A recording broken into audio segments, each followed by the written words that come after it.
Mutual fund में निवेश करने वालों के लिए आज का दिन बेहद अहम हो सकता है। सेबी की बोर्ड मीटिंग में म्यूचुअल फंड के टोटल एक्सपेंस रेशियो यानी टीईआर से जुड़े प्रस्तावों पर चर्चा होना चाहिए या हो सकता है। सेबी अपने कंसल्टेशन पेपर में सुझाए गए खर्च को घटाने के नियमों को लाजली बरकरार रख सकता है। जो उसका पहले नियम है वही उसी को रख सकता है। अगर ऐसा होता है तो उसका सीधा फायदा करोड़ों निवेशकों को कम खर्च करने के रूप में मिल सकता है।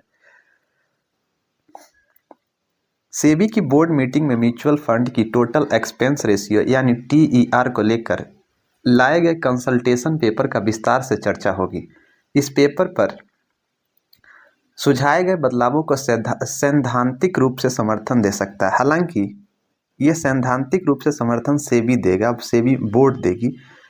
हालांकि स्टॉक होल्डर से मिले फीडबैक के आधार पर मामूली बदलाव संभव है। सेबी का मकसद साफ है, म्यूचुअल फंड में निवेश को निवेशकों के लिए रास्ता आसान और सस्ता बनाना है। कंसल्टेशन पेपर में अलग अलग AUM स्लैब के हिसाब से एक्सपेंस रेशियो घटाने का प्रस्ताव दिया गया है। यानी जैसे जैसे फंड का साइज बढ़ेगा वैसे वैसे निवेशकों से वसूले जाने वाले खर्च में कटौती होगी। इससे खासकर बड़े फंड हाउस के निवेशकों को सीधा फायदा तो मिलने की उम्मीद तो है ही, लेकिन साथ में छोटे निवेशकों को भी बहुत सारे फायदा मिलेंगे। बोर्ड मीटिंग के TER संशोधन में के प्रस्ताव में उसी के रूप में किया जा सकता है जैसा कंसल्टेशन पेपर में था। सेबी की तरफ से अभी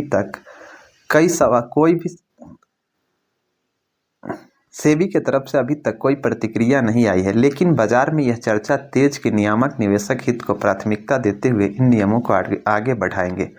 TR के अलावा ब्रोकरेज कैप भी इस बैठक में शामिल होगा। जो ब्रोकरेज कैप होते हैं ना, वो सारे शामिल होंगे। सेबी के क्रैश मार्केट ट्रांजैक्शन में ब्रोकरेज की अधिकतम सीमा 12 बेसिस पॉइंट से घटाकर 2 बेसिस पॉइंट करने का प्रस्ताव दिया गया था। इसी तरह से डेरिवेटिव ट्रेडर्स जो होते हैं ना, उनके ब्रोकरेज कैप को 5% पॉइंट से घटाकर 1% पॉइंट करने की बात कही गई थी। अगर ये प्रस्ताव लागू होते हैं तो म्यूचुअल फंड की ट्रेडिंग लागत में बड़ी कमी आ सकती है। जानकारों का मानना है कि एक्सपेंस रेशियो की कटौती से का असर लंबी अवधि में कंपाउंडिंग पर दिख सकता है। जो एक छोटा अमाउंट जो बड़े कंपाउंडिंग होकर के बड़ा बनता है उसमें दिख सकता है। छोटे निवेशक जो SIP के जरिए लंबे समय तक निवेश करते हैं उनके लिए यह बदलाव बेहद फायदेमंद और अच्छा साबित हो सकता है।